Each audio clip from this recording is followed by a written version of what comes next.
这几个灯都得拆，客厅、餐厅，包括3个卧室。今天接了一个挺奇葩的一个活，这个是7楼的，客厅、餐厅3个卧室，所有的灯都要拆掉。拆掉之后要安到8楼，然后8楼的灯拆掉，拆掉之后安到7楼。看这个样子应该是搬家，也就是说从7楼搬到8楼，所以要把灯全部都更换一下。都说上山容易下山难，这个活也是一样，拆的时候简单，安的时候挺麻烦。先拆掉这个大灯的亚克力面板，灯上面固定的是碰撞螺丝，一边一个，这边一个碰撞螺丝，然后这头一个碰撞螺丝。这种安装方式我还是头一次见。拆下2个碰撞螺丝的螺母，这样这个灯就能够取下来。拆吸顶灯就简单了，先拆下这个吸顶灯的面罩，里面的光源都是后来改的，先把光源给取下来。吸顶灯的中间就固定了一个螺丝，所以拆的时候非常容易。所有的灯都不是新的，拆下来的这些灯都是一个面罩，里边都是换的光源。3个卧室全部光源已经都换完了，大灯也是。说实话，拆简单是简单，但是就怕拆坏。拆坏了之后，这些东西配都配不上。一共就5个灯，客厅、餐厅3个卧室。现在7楼灯全部都已经拆完了，现在再上8楼来看一下8楼这个灯是什么样的。哇，都是中式灯，看来这一个有年代感了。客厅、餐厅是2个小房，看一下卧室，也是小房。再看一下主卧和次卧，哇，都是一样的。都是方形的中式灯，以前的中式灯都是羊皮纸的，所以不敢碰，就怕把面罩给弄坏。里面也是换的光源，要把线给它全部剪断，中间都固定了一个钉子，直接卸开钉子就可以把灯取下来。光拆这些灯花不了多长时间，半个小时所有灯都已经拆完了。看这些灯也都是换过光源的，大灯也是加了光源，这些小的卧室灯全部换了新的光源。这样的活没有啥技术含量，但是挺麻烦的，要把2层楼的灯都拆掉，然后倒一下。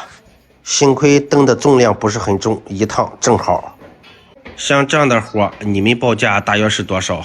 欢迎大家在评论区打出来，稍后我会公布答案。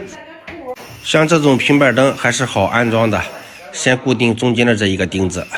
很多人害怕说固定一个钉子你就不怕灯掉下来吗？你看我这一个钉子固定好之后，灯纹丝不动。我用的是这一个白色的鱼骨钢丝，还有人没用过这一款吗？可以去我小店里面看一下。这款钢塞配这一个黄色的干壁钉，那简直是天衣无缝。固定好灯之后，在灯的四周打好孔。像这种平板灯6个的钻头足够用，其他的钢塞如果打好孔之后一塞就能塞进去，这一个你是塞不动的。必须用小锤把这个钢塞给扎进去，很结实，很牢固。像这种平板灯，四周4个螺丝加上中间5个螺丝，每一个螺丝的承重量大约是在15到20斤，所以是绝对没问题的。连接好驱动变压器，放上亚克力面罩，这一个灯就算是安装好了。这些配件都是可以活动的。因为安装面罩的时候有坡度，所以说有些动了一下，要把它摆正。一共是5个灯，客厅、餐厅3个卧室。现在8楼这一个全部给它安完了。从8楼拆下来的中式灯要安在7楼。这些灯都是老款的，之前是灯管的，现在都换成了 LED 光源。这几个灯都是平板的，也没有啥技术含量，就是拆装比较麻烦。看着这些活不大，但是就等于是拆了10个灯，安了10个灯。像这样的活说白了还不如是新房装修呢，直接安还是比较方便的。这几个灯我没有拍它的安装过程，因为比较简单，但是总共安下来大约花了半个小时。